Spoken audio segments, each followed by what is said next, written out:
Hello दोस्तों, आप सबका कृषि इन्फो चैनल में स्वागत है। और आज हमारा टॉपिक है व्हाइट फ्लाई और उसके संपूर्ण जीवन चक्र के बारे में। तो दोस्तों, आर्थिक रूप से ज़्यादा महंगी जाने वाली फसलों पर ही व्हाइट फ्लाई का अटैक हमें देखने को मिलता है। जैसे कि व्हाइट फ्लाई हमारे टमाटर की फसल हो गई, बैंगन की फसल हो गई, मिर्च या खीरे की फसल हो, इन सारे फसलों पर जो ज़्यादा से ज़्यादा हमें आर्थिक बजट जिन फसलों में लगाना पड़ता है, उसी फसलों पर इसका अटैक होता है।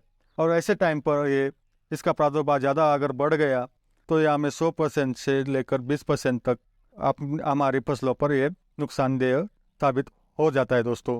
तो व्हाइट फ्लाई को कंट्रोल करने से पहले दोस्तों, हमें अगर उसके बारे में सारी जानकारी पता होती है तो उसको कंट्रोल करने में हमें काफ़ी आसानी हो जाएगी दोस्तों। तो वीडियो को अंत तक जरूर देखना दोस्तों, इंफॉर्मेशन काफ़ी अच्छी होने वाली है। तो व्हाइट फ्लाई एक दोस्तों पॉलीफैगेसिस ग्रुप का कीट है। वो 900 से ज़्यादा पौधों की प्रजातियों पर वायरस फैलाने का कार्य करता है। जैसे कि ऑलवेरा एटल और सिमन्स एटल नामक वायरस को प्रमुख रूप से फैलाने की भूमिका व्हाइट फ्लाई करता है दोस्तों। तो सफ़ेद मक्खी को दुनिया में सबसे पहली बार दोस्तों बी बायोटाइप के ग्रीन हाउस में 1986 में पहली बार देखा गया था। और वहाँ से बढ़ते बढ़ते दुनिया में हमें व्हाइट फ्लाई का अटैक देखने को मिलता है दोस्तों। तो सफ़ेद मक्खी के यानी कि व्हाइट फ्लाई के 4 अवस्थाएं होती है।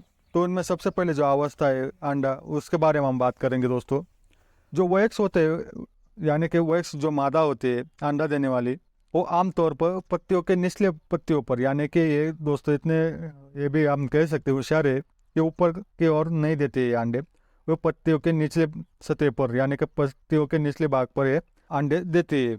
और लगभग ऐसे एक एक दो दो नहीं, ये पूरे गोलाकार के साथ, जैसे कि वहाँ से वो बैठ कर गोल घूम सके, इस तरह से वो लगभग अंडे को लगा देती है। अंडे से आगे अवस्था में पहुंचने के लिए उसे 5 से 9 दिनों तक का कालावधि लगता है। वहाँ पर उसके लिए टेम्परेचर भी मैटर करता है दोस्तों। यहाँ तक कि 30 डिग्री सेल्सियस तापमान होने पर भी वो आगे अवस्था में पहुंच जाता है। यहाँ पर ठंड उसके लिए ज़्यादा अच्छी नहीं होती दोस्तों। इन प्रजातियों का तापमान आर्द्रता पर बढ़ना या कम होना ज़्यादा निर्भर करता है। जैसे कि आती है उनकी अगली अवस्था लार्वा। तो यह अनियमित आकार अंडाकार यानी कि बड़ा गोल जैसा ये होता है। और अंडे से निकलने के बाद ये लार्वा पत्तियों के ऐसी जगह पर पहुंच जाता है जहाँ पर उसे उपयुक्त भोजन मिल सके। वहाँ पर वो जाकर बैठ जाता है, अपने पैरों को गड़ा देता है और पूरी तरह से सील हो जाता है। जैसे कि हमें देखने पर ये दिखाई नहीं देगा आमतौर, इसके लिए हमें किसी लेंस का ही सहारा लेना होगा दोस्तों। तो वहाँ पर ये अपने भोजन और प्रक्रिया अपना जीवन काल आगे के दिन ये व्यतीत करता रहता है दोस्तों। और पिपरिमा अवस्था तक पहुंच जाता है। वहाँ से ये पिपरिमा अवस्था से वो एक अवस्था तक पहुंचने का कार्य जो होता है वो काफ़ी 1-2 दिन में ही हो जाता है। जब ये वेग बन जाते हैं तभी हमारे फसलों पर ज़्यादा अटैक यानी कि ज़्यादा नुकसानदेह हो जाते हैं। जब लगभग हम अगर उनके आकार के बारे में बात करें दोस्तों, तो एक मिमी लंबे जितने होते हैं। यहाँ पर अगर हम इनके बारे में जानेंगे तो पुरुष मादा के तुलना में कम दिनों तक जीता है। यहाँ पर मादा का जो जीवन काल होता है वो लगभग 60 दिनों तक जितना लंबा होता है।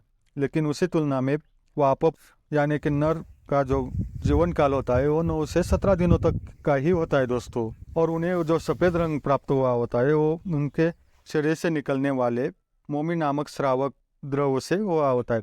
उससे उनको वाइट रंग और पीला रंग दोनों ही आप जैसे देख रहे होगे वो दिखता है। उनकी आंखें भी लाल होती है। जो अगर हम बारीक से अगर स्क्रीन में देख रहे हैं तो उनकी आंखें पर ये लाल कलर यानी कि उनकी आंखें भी लाल रंग की होती है। मादा अपने जीवन काल में लगभग 3 से अधिक अंडे दे सकती है।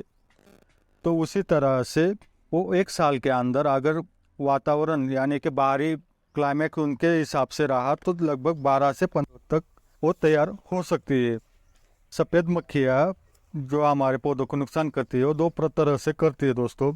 यहाँ पर पत्तियों का रस चूस के, और दूसरा जो होता है वो हमारे जो नाजुक कलियाँ यानी कि नाजुक डंठल जो निकल रहे होते हैं उनसे शहद ओस कर वो हमारे पत्तियों को यानी कि पौधे को ज़्यादा खराब करती है। अगर ये हमारे डंठलों से शहद निकालते हैं तो उस टाइप पर उसके अंदर वायरस भी छोड़ देते हैं जिसका नाम है जेमिनी वायरस। वह उसके अंदर चले जाने के बाद हम तो वहाँ से वो विशेष रूप से पीले पड़ जाते हैं दोस्तों। हमारे पत्ते की प्रकाश संश्लेषण गतिविधियों को ये पूरी तरह से ढीला कर देता है और हमारा पौधे पर और भी फंगस का अटैक होने लग जाता है। जब भी हमारा पौधा जो भी फसल है दोस्तों लीफ कर्ल या किसी वायरस के वजह से डाउन हो जाता है, इनके अटैक की वजह से, तब उस पर बहुत सारी बीमारियों का अटैक भी होने लगता है। जैसे कि सशक्त जो होता है वो पौधा हमारा रहता नहीं है, इस वजह से काफ़ी हमें नुकसान भी उठाना पड़ता है। जैसे कि हमने वाइट फ्लाई के बारे में दोस्तों जाना कि इनका ज़्यादातर जीवन जो काल है वो पत्तियों के निचले सतहों पर होता है, लेकिन हम जो स्प्रे करते हैं दोस्तों वो ऊपर के हिसाब से करते हैं।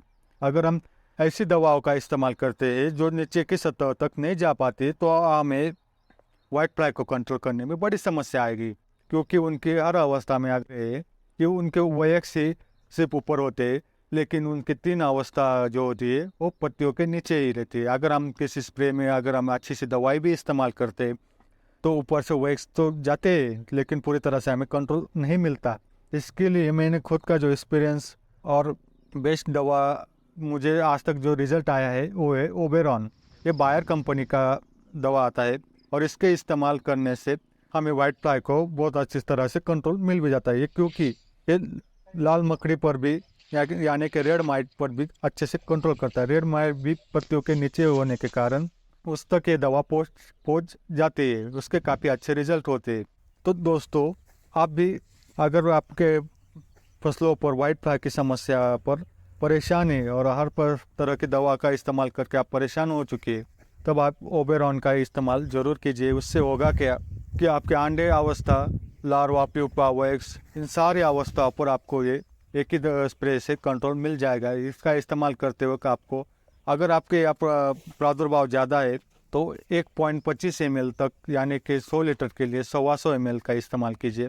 अगर प्रादुर्भाव लिमिटेड है तब आप 100 लीटर के लिए 100 ml का ही इस्तेमाल कीजिए।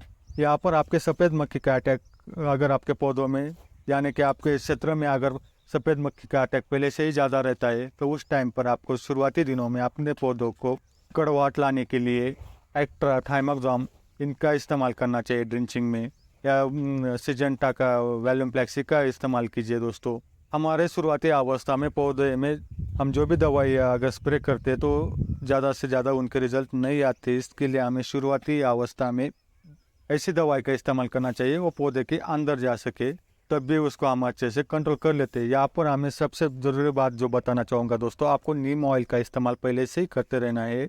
अगर आप नीम ऑयल का इस्तेमाल पहले से करते रहते हो तो आपके पौधों पर जो वाइट फ्लाई होता है यानी कि जो वैक्स होता है उस पर अगर वे नीम ऑयल का छिड़काव होता है तो वो अपने अंडे देने की क्षमता खोता रहता है, यानी कि उनको नपुंसक बनाने का कार्य भी नीम ऑयल अच्छे से करता है। यानी कि वो जो है वही रहेंगे, आगे की पीढ़ी वो तैयार नहीं कर सकेंगे। तो नीम ऑयल का यहाँ पर बहुत बड़ा रोल आता है। इसका जो स्प्रे के लिए जो इस्तेमाल है वो 1.5 ml प्रति लीटर कीजिए। और जब नीम ऑयल जब आप इस्तेमाल करें तो किसी अच्छी नामांकित कंपनी का ही 10,000 ppm का ही इस्तेमाल जरूर कीजिए दोस्तों। तो लगभग आपके लिए और भी दवाइयाँ बहुत सारी है, जहाँ पर मैं मोइंटो एनर्जी काफ़ी अच्छी है दोस्तों वाइट फ्लाई कंट्रोल करने के लिए। जैसे बड़े नाम अगर हम ले, डेलीगेट का भी आप इस्तेमाल कर सकते हो।